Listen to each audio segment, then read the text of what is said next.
मीरा के लापता होने के बाद गांव एक बार फिर सन्नाटे में डूब गया।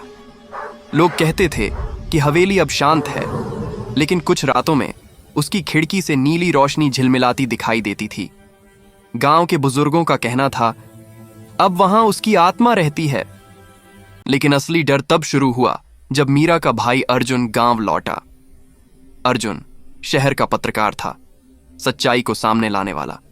उसे यकीन नहीं था कि उसकी बहन किसी आत्मा में बदल सकती है। कैमरा और ड्रोन लेकर वो अकेला हवेली तक पहुंचा। जैसे ही उसने दरवाजा खोला, हवा का झोंका आया और दरवाजा अपने आप बंद हो गया।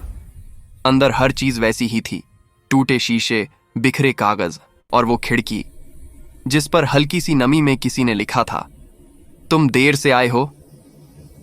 अर्जुन के कदम खुद ब खुद खिड़की की तरफ बढ़े। उसने कैमरा उठाया और रिकॉर्डिंग शुरू की। फ्रेम में धुंध के बीच नीली साड़ी वाली एक आकृति धीरे धीरे उभरने लगी। वो चेहरा वही था, मीरा, लेकिन उसकी आंखों में कुछ और था, जैसे वो अर्जुन से कुछ कहना चाहती हो, मगर उसके होंठों से कोई आवाज नहीं निकल रही थी। अर्जुन कांपते हुए बोला, मीरा, मैं तुझे यहां से ले जाने आया हूं। मीरा बस मुस्कुराई और खिड़की की ओर इशारा किया। अर्जुन ने मुड़कर देखा और खिड़की के पार एक दूसरी परछाई खड़ी थी, वही लाल साड़ी वाली आत्मा जो कभी रवि के साथ गई थी।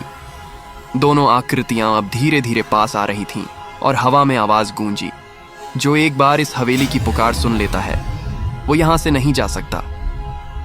अर्जुन ने कैमरा गिराया और दरवाजे की ओर भागा, मगर दरवाजा बंद था।